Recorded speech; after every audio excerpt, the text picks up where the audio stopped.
सोचो, एक जलीलुल कद्र नबी जिनसे अल्लाह बराह रास्त कलाम करता हो, यानी कलीमुल्लाह, उन्हें भी एक इंसान के पीछे चलने का हुक्म दिया गया। और वो इंसान कौन था? वो जिसने मूसा अलैहिस्सलाम की आंखों के सामने एक मासूम बच्चे को जान से मार दिया और गरीबों की कश्ती तोड़ दी। ये कोई आम कहानी नहीं, ये कुरान की सूरतुल कहफ का वो वाकया है जो हमें बताता है कि जो हमारी आंखें देखती हैं, हकीकत इससे बिल्कुल मुख्तलिफ होती है। ये वाकया इस वक्त शुरू होता है जब बनी इसराइल ने मूसा अलैहिस्सलाम से पूछा, जमीन पर सबसे बड़ा आलिम कौन है?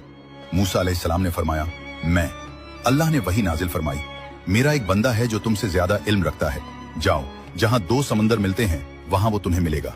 सफर तवील था, लेकिन मूसा अलैहिस्सलाम आखिरकार उस मकाम पर पहुंचे और उनकी मुलाकात खिज्र अलैहिस्सलाम से हुई। मूसा अलैहिस्सलाम ने कहा, मैं आपसे वो इल्म सीखना चाहता हूं जो अल्लाह ने आपको अता किया है। खिज्र अलैहिस्सलाम ने फरमाया, आप मेरे साथ सब्र नहीं कर सकेंगे, और जिस चीज का आपको इल्म न हो उस पर सब्र कैसे करेंगे? शर्त ये थी, जब तक मैं खुद न बताऊं मेरे किसी अमल पर सवाल न करना। मूसा अलैहिस्सलाम ने यह शर्त कबूल कर ली। सफर शुरू हुआ। वो एक कश्ती में सवार हुए जो चंद गरीब लोगों की थी, जिन्होंने उनसे कोई किराया भी नहीं लिया था। लेकिन खिज्र अलैहिस्सलाम ने क्या किया? बगैर किसी वजह के कश्ती का एक तख्ता तोड़ दिया। मूसा अलैहिस्सलाम हैरान रह गए और बोले, आपने उन गरीबों की कश्ती तोड़ दी ताकि ये डूब जाए? ये तो बहुत बड़ा गुनाह है। खिज्र अलैहिस्सलाम ने फरमाया, मैंने कहा था कि आप सब्र नहीं कर सकेंगे। वो आगे बढ़े।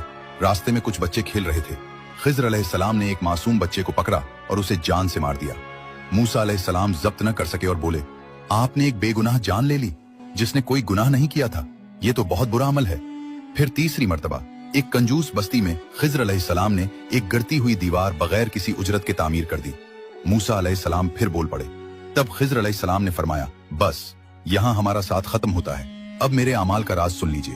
पहला, कश्ती इसलिए तोड़ी क्योंकि आगे एक जालिम बादशाह था जो हर सही सालिम कश्ती छीन लेता था। टूट गई कश्ती बच गई और गरीबों की रोजी भी महफूज रही। दूसरा, वो बच्चा बड़ा होकर सरकश और काफिर बन जाता और अपने नेक माँ बाप के लिए अजाब बनता। अल्लाह चाहता था कि इसके बदले उन्हें इससे बेहतर औलाद अता फरमाए। और तीसरा, इस दीवार के नीचे दो यतीम बच्चों का खजाना दफन था। अगर दीवार गिर जाती तो लोग उसे लूट लेते। अल्लाह चाहता था कि वो बड़े होकर अपना हक खुद हासिल करें। हमें लगता है कि बुरा हो रहा है, लेकिन अल्लाह की तदबीर हमारी सोच से बहुत आगे होती है। ये था सब्र का इम्तिहान। कमेंट में सुभान अल्लाह जरूर।